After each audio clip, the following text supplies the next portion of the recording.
E aí, Guilherme, quais são as suas pautas, irmão? Fique à vontade, o programa nesse momento é seu.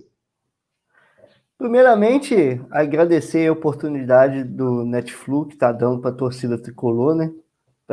Tá dando voz à torcida realmente. E, cara, eu queria falar sobre o Fluminense no Brasileiro. Eu acho que o Fluminense no Brasileiro fez uma campanha surpreendente no primeiro turno, mas e aí? E agora? E daqui para frente? O Fluminense só tem essa competição agora daqui para frente. E agora, nós, torcedores e a diretoria, vamos nos, vamos nos contentar com apenas o quarto lugar, brigar para ser quarto? Não sei a opinião dos amigos, mas eu acho que está na hora da diretoria e até da torcida também assumir um posicionamento firme de que, no momento atual, estamos sim na briga pelo título brasileiro e acho que a diretoria do Fluminense deveria investir no time, fazer, na minha opinião, são 3 posições carentes que elevariam o patamar do time, que é a lateral direita, trazer um outro meio-campo e um centroavante para o Fluminense entrar de vez nessa briga aí. O que vocês acham? Guilherme, eu acho que você falou tudo, cara. Eu Já deu as concordo respostas. com 150% dos seus comentários, se é possível essa porcentagem. Eu acho o seguinte, o Fluminense ele tem que ter uma postura sempre vencedora. É Fluminense. Está falando dos maiores clubes do mundo. Independentemente do time que ele tem, do técnico, do elenco, do presidente, do dirigente, não importa. É Fluminense. Fluminense sempre é um dos favoritos a todos os títulos que ele disputar. Está na nossa essência, está na nossa história. Esse é o primeiro ponto. Eu acho que, institucionalmente, o Fluminense, nesse momento, ele tem que bancar uma briga pelo título, sim, porque a nossa pontuação mostra isso. A gente está a 3 pontos do líder. Esse é o primeiro ponto. Agora vamos ao outro ponto, que é a parte subjetiva. O Fluminense tem um time capaz de ser campeão brasileiro? Na minha opinião, não. Mas isso quer dizer que não pode ser? Pode ser. Agora, o Mário ele disse que tinha uma verba de emergência para caso o Fluminense disputasse o rebaixamento. Ele não vai contratar ninguém, já está muito claro, a gente até publicou sobre isso, o Fluminense não vai trazer jogadores para o brasileiro, e eu acho uma pena. E aí eu concordo com você, Guilherme. O nível do brasileiro está tão baixo que é sim possível especular uma conquista. Agora, a gente precisa de jogadores, e você citou 3 posições, ao meu ver, que são necessárias demais, fundamentais. A lateral direita, o Igor Julião melhorou, mas ainda é o Igor Julião. Eu acho que falta, sim, um meio-campista de mais consistência no meio-campo, um cara que com mais pegada, mas que também tenha condições de chegar à frente. A gente não tem esse jogador. Que não é o Nenê, não vire nem o ponta, Ganso, né? Oi? Isso. Que não é nem o Nenê, nem o Ganso, né? Que a torcida, a gente se ilude, nenhum desses dois vai fazer essa função. Que não seja escalado de ponta quando for contratado, né? Exatamente. Vocês acham que o Araújo poderia ser esse cara, se ele ficar ali centralizado? Acho que não, Siri. Eu acho que o Araújo ele tem um defeito que deveria ter sido corrigido, deveria ser corrigido pela comissão técnica, que é carregar demais a bola. Ele às vezes carrega muito e perde a bola. O Fortaleza até eu enxerguei esse como um dos fatores que atrapalharam bastante a partida dele e do coletivo do Fluminense. Em algumas jogadas você percebia que ele dominava a bola e carregava demais, às vezes se atrapalhava, adiantava demais a bola, entendeu? Quer fazer raio-x às vezes, né? Passar por dentro dos dois. Não enxergo ele como esse meio. E o centroavante, cara, é o seguinte, hoje o Fred tem que jogar porque o reserva dele é o Felipe Cardoso. E o Fred, na minha opinião, não é jogador para atuar em todas as partidas. Aí o que vai acontecer? Exatamente. O Fred invariavelmente vai desfalcar o Fluminense num jogo ou outro, e a gente vai ter que aturar o Felipe Cardoso dando canelada. Concordo, acho que tinha que vir um centroavante jovem, com qualidade, mas, infelizmente, a diretoria está satisfeita. Acho que todos nós gostamos, claro, do primeiro turno do Fluminense, mas eu acho que todos nós concordamos que se o Fluminense jogar um pouco melhor, essa briga pelo título que o Guilherme disse, ela vai se tornar cada vez mais factível. Né, Siri? Sim, Leandro. Antes de te responder, eu vou responder o comentário do nosso amigo Luiz aqui. Ele disse que está tentando fazer a assinatura do Clube Netflu. mas não está conseguindo. A gente até divulgou essa novidade, Luiz. O nosso clube de vantagem que a gente tinha, que era o Clube Netflu, está se transformando. Os benefícios que eram do Clube Netflu, a gente vai começar a disponibilizar aqui através dos membros do YouTube. Então, a gente já faz o convite para você se tornar membro aqui do nosso canal, poder participar dessa resenha e de todos os outros benefícios que a gente tinha no Clube Netflu, que passarão a estar disponíveis também em breve aqui pelos membros do YouTube, tá bom? E sobre o segundo turno, acho que mês de novembro vai ser fundamental, vai ser assim, predominante, porque a gente teve um outubro aí, né, invictos, foi um mês maravilhoso para o Fluminense, só que em novembro a gente vai ter um mês de pedreiras. Então, se a gente for muito bem nesse mês de novembro, acho que a gente tem grandes chances de terminar o campeonato entre os 4. E a gente, na minha opinião, já entrou na briga pelo título, né, gente? O campeonato, ele está nivelado, redundantemente falando, né, nivelado no nível que a gente entrou, então dá para a gente competir. Nós ganhamos o líder do campeonato, nós vencemos, e eu não sei se Atlético e Flamengo venceram, por exemplo, o Internacional, eu acho que não.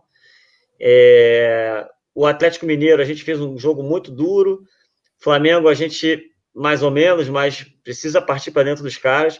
Então, a gente já enfrentou esses adversários, o próprio Grêmio, que a gente vai enfrentar nesse final de semana. A gente iniciou o campeonato lá, a nossa corrida com eles. Estávamos melhor na partida, como tomamos um gol no bate-rebate. Então, o Fluminense já mostrou que, apesar de não fazer nem sempre boas exibições, né, a gente ter muitas críticas ainda, mostrou que dá para competir com todos esses clubes.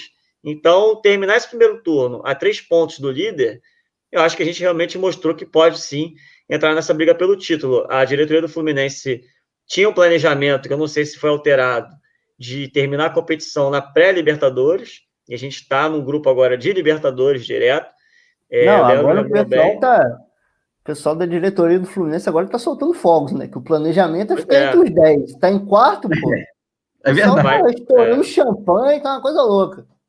Pois está superando as expectativas, né? Então, assim, você lembrou bem dessa questão de reforços, e Leandro também lembrou dessa questão dessa reserva de emergência que o Mário Bittencourt falou em coletiva, que estaria disponível caso o Fluminense precisasse. Lá atrás, a gente já falava, olha, você vai esperar entrar numa zona de emergência para poder reforçar e usar essa reserva de emergência? Naquele momento, para mim, já era a hora de usar essa reserva de emergência e reforçar o time.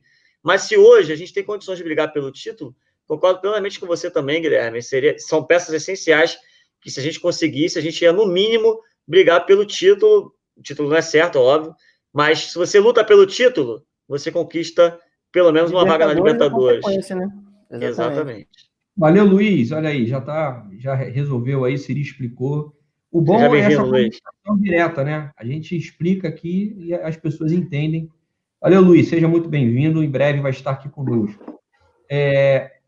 Mais algum tema, Guilherme, para a gente debater? Cara, eu queria falar também sobre esse imbróglio aí da renovação com o Dodi, no seguinte ponto. Tudo bem, todos nós concordamos que pagar 270 mil mais luvas de 2 milhões para o Dodi é um absurdo, né?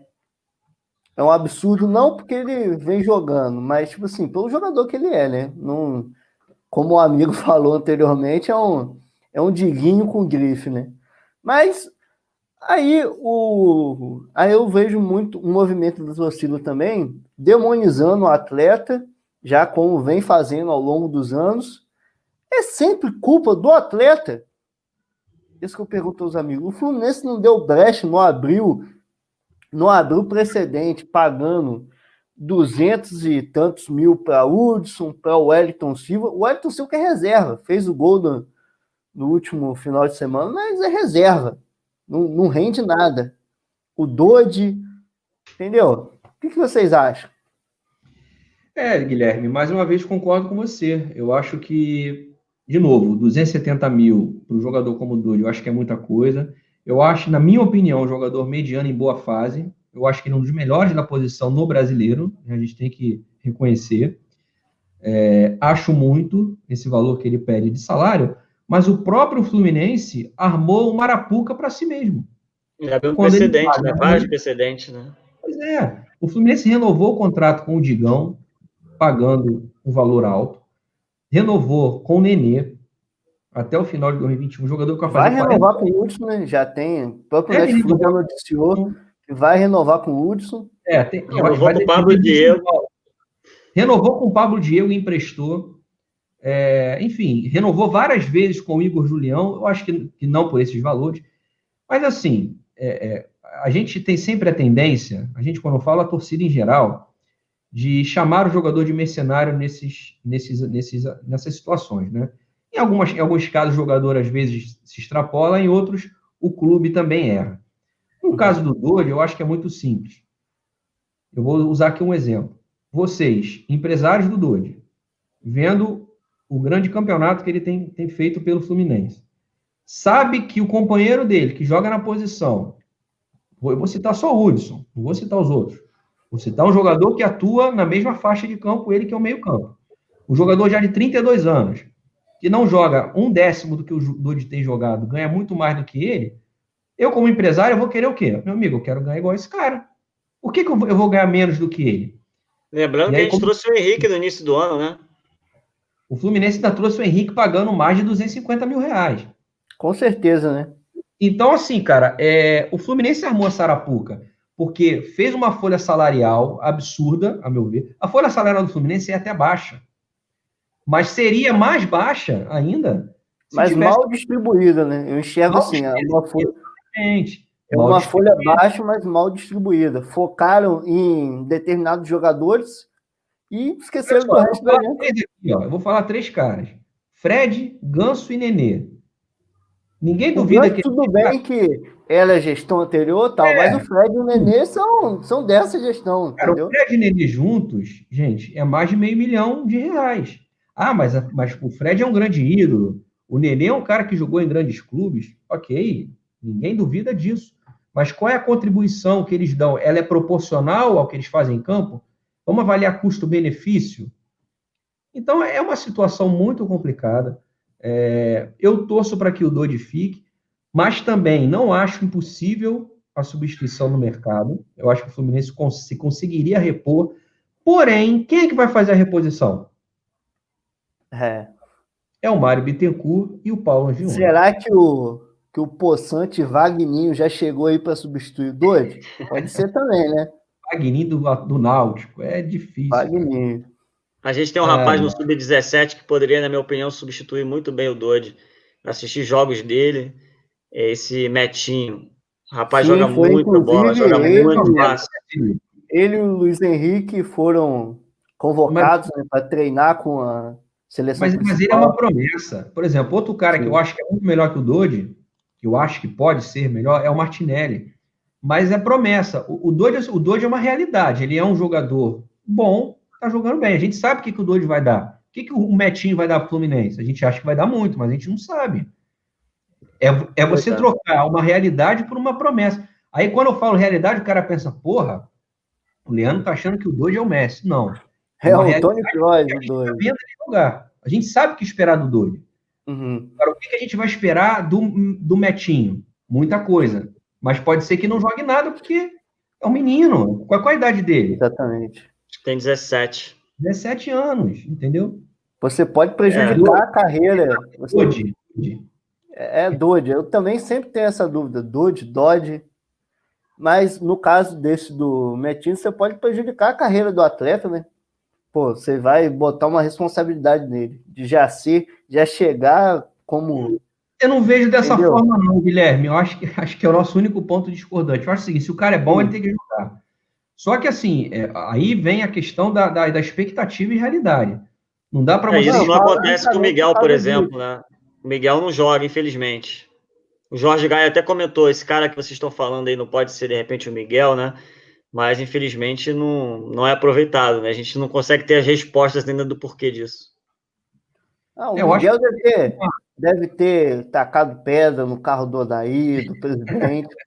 Roubou o birro cromado. Não, cara, entra todo mundo. O Luca, que chegou esses dias, que o Odair falou que pediu a contratação e falou que já tem muitos jogadores na posição, já tá começando a entrar e o Miguel tá lá escanteado. O moleque viaja, treina. Eu brinco aqui, né, que o Miguel é o seguinte, o Miguel tem 17 anos, porra, garoto, né? Podia estar namorando, jogando um PlayStation, porra, vendo um jogo aí sei lá, da Liga, da Champions League, vá lá pro banco do Fluminense e ficar lá olhando o jogo. Felipe Cardoso entrar. Fica olhando o Felipe Cardoso entrar. Isso aí é difícil de entender, né? Uma das críticas que eu faço ao Odair. Mas, Guilherme, em relação ao Dodge, cara, é isso. Eu acho que o Fluminense armou a Sarapuca. Torço para que renove o contrato, porque eu acho que é um importante. Mas, cara, assim, eu acho que por tudo que já foi noticiado, ficou mais difícil, né? Uma pena. Ainda mais com a contraproposta que o Fluminense fez, a contraproposta dos empresários do Dodge, né? Gente, o Léo Arthur, quem lembra do Léo Arthur, meia, que veio da Ferroviária? Tu lembra dele, Siri? Lembro sim. Indicado jogava bem, cara. Jogava bem. Não deu certo, né? Mais ou menos. Então, o Léo Arthur, ele veio pro Fluminense ganhando 80 mil. O Dodge ganha 70 mil, gente. Depois de um contrato renovado, que partiu para 70, né? Exato.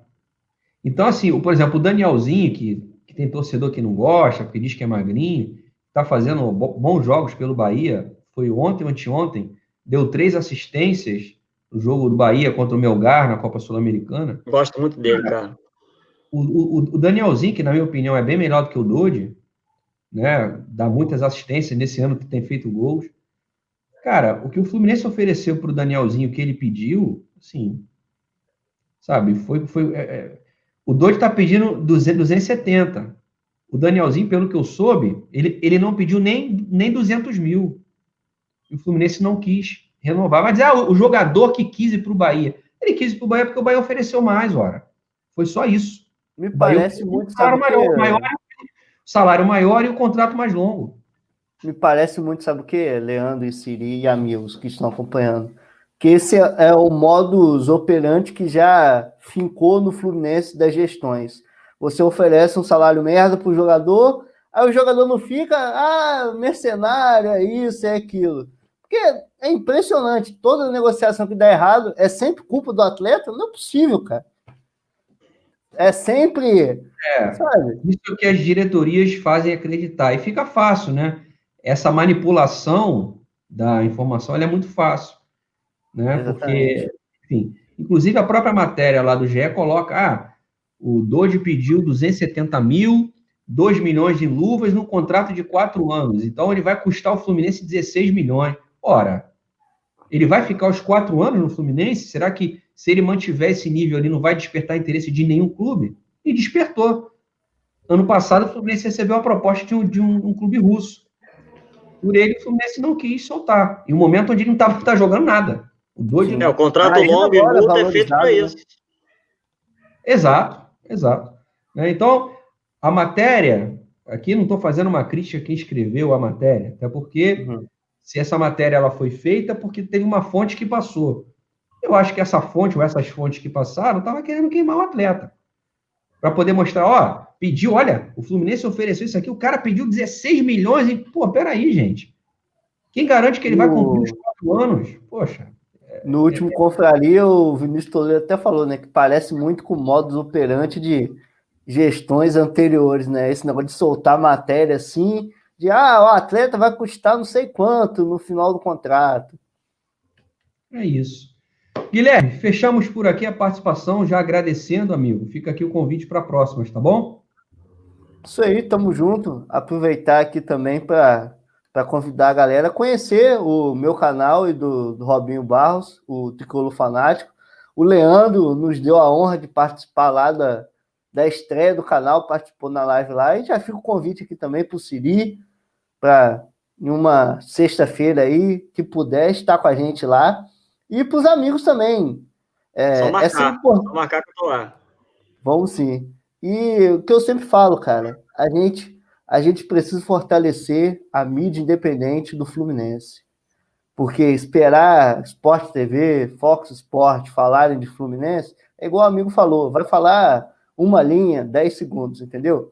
Então, fortaleçam a mídia independente tricolor, passem lá no Tricolor Fanático, inclusive estão aí na meta para bater 1.000 inscritos.